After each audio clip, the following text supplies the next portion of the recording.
கிருஷ்ணகிரி மாவட்ட செய்திகள் வாசிப்பவர் செல்வம். கிருஷ்ணகிரி மாவட்டம் ஓசூரில் விமான நிலையம் அமைக்க நிலம் கையகப்படுத்துவதை எதிர்ப்பு தெரிவித்து மாவட்ட ஆட்சியர் அலுவலகத்தில் 100க்கும் மேற்பட்ட விவசாயிகள் மனுவினை கொடுத்தனர்.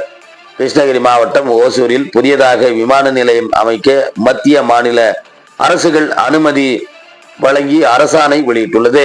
அதன்படி ஓசூர், தேன்கனிக்கோட்டை ஆகிய பகுதிகளில் பேலகொண்டப்பள்ளி, கலகொண்டப்பள்ளி, கோபனப்பள்ளி, முதுகானப்பள்ளி, வசப்புரம், அச்செட்டிப்பள்ளி ஆகிய கிராமங்களில் சுமார் 2000 ஏக்கர் விவசாய நிலம் கையகப்படுத்தப்பட நில அளவை பணிகள் நடைபெற்று வருகிறது. விமான நிலையம் அமைக்கப்பட்டால் 10க்கும் மேற்பட்ட கிராமங்களில் உள்ள 2000 ஏக்கர் விவசாய நிலங்கள் அழியும் நிலை ஏற்பட்டதால் விமான நிலையம் அமைக்க எதிர்ப்பு தெரிவித்து 100க்கும் மேற்பட்ட விவசாயிகள் மாவட்ட ஆட்சியர் அலுவலகத்தில் மனு அளித்தனர். அப்போது செய்தியாளர்களிடம் பேசிய விவசாயிகள், இந்த விமான நிலையம் அமைக்கப்பட்டால் 10க்கும் மேற்பட்ட கிராமங்கள் முழுவதும் 2000 ஏக்கர் விவசாய நிலங்கள் அழியும் நிலை ஏற்படும், கிராமங்களை காலி செய்யும் சூழல் ஏற்படுவதால் விமான நிலையம் அமைக்க எதிர்ப்பு தெரிவித்து விமான நிலையம் அமைக்க கைவிட வேண்டும் என விவசாயிகள் தெரிவித்தனர் என்பது குறிப்பிடத்தக்கது.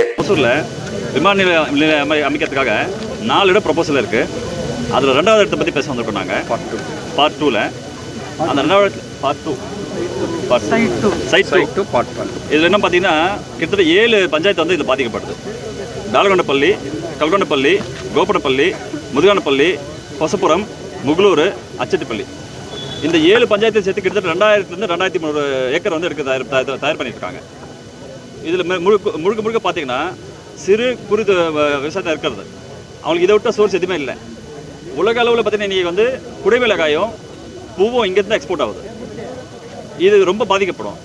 இப்போ யாரோ ஃப்ளைட்டில் போகிறதுக்காக ஒரு சாதாரண விவசாயி பாதிக்கப்படணுமா? அங்கே வந்து பெரிய பெரிய ஜமீன்தார் இருந்தால் பரவாயில்ல. யாருமே ஜமீன்தாருக்கு யாருமே இல்லை. எல்லாம் 2 ஏக்கர் 3 ஏக்கர் வச்சுருக்க சின்ன விவசாயிக்கு தான். ஸோ இந்த விவசாயிகளுக்கு இந்த இடத்துல இருக்கிறதுனால இவங்க மாற்று இடம் போகிறதுக்கும் வாய்ப்பு இல்லை. கிட்டத்தட்ட 3 ஊரே வந்து இதனால் வந்து கம்ப்ளீட் டெமாலிஷ் ஆகிடுது.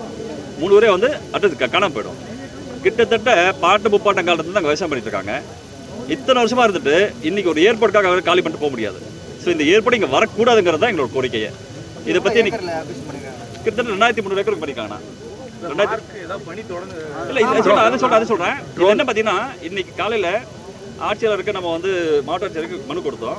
அவங்க என்ன சொல்கிறாங்கன்னா ஒரு ப்ரொபோசல் இல்லைன்றது அவங்க சொல்கிறாங்க. ஆனால் ஒரு தனியார்லேருந்து யாருன்னு தெரியல, சில பேர் வந்து அவங்க விஷக்கிரிமிகளாக இருக்கலாம், இல்லை வேறு ஏதாவது லோக்கல் இந்த புரோக்கர்ஸாக இருக்கலாம், இல்லை லேண்ட் புரோக்கர்ஸாக இருக்கலாம், ட்ரோன் மூலமாக தினமும் வந்து அதை ஆய்வு பண்ணிட்டு இருக்காங்க. எதுக்காக வராங்க? ஒருத்தங்க ஆய்வு பண்ணும்போது மாவட்ட லெவலில் யாரும் வரணும், பிரதிநிதி வரணும், இல்லை தாலுக் லெவலில் வரணும், இல்லை பஞ்சாயத்து வியோகா தெரியணும். யாருக்குமே தெரியாமல் இவங்களா வந்து எல்லாம் பண்ணுறாங்க. இவங்களா வந்து ட்ரோன் எடுத்துகிட்டு வந்து ஆய்வு பண்ணிட்டு இருக்காங்க. கூகுள் மேப்பில் பண்ணிட்டு இருக்காங்க. கோரிக்கை ஒன்றும் இல்லை, வெரி சிம்பிள். ஏற்பட வரக்கூடாது. எங்களுக்கு ஏற்பட வேண்டாம். விவசாயம் பண்ணிக்கிறோம், அதை வச்சு தான் புலவே இருந்துட்டு இருக்கு. அதாவது சோர்ஸே அதுதான். அங்கே படித்த இளைஞர்கள் எத்தனை பேர் ஒன்றும் விவசாயம் பண்ணிட்டு இருக்காங்க. எத்தனை பேர் வந்து நீ படிச்சுட்டு ஐடி காலேஜ் சென்டர் போகிறாங்க. ஆனால் அங்கே வந்து பாருங்கள், படித்த இளைஞர்களே விவசாயம் பண்ணிட்டு இருக்காங்க. அடுத்த தலைமுறை விவசாயம் எல்லாம் போயிடுது மாதிரி போச்சுன்னா விவசாயம் எல்லாம் போயிடும். ஸோ எங்களுக்கு ஏற்பட்டு வேணாம், ஒன்று வேணாம், நாங்கள் விவசாயம் பண்ணிட்டு நிம்மதி அதிகம் வாழ்ந்துக்கிறோம். அது போதும் எங்களுக்கு.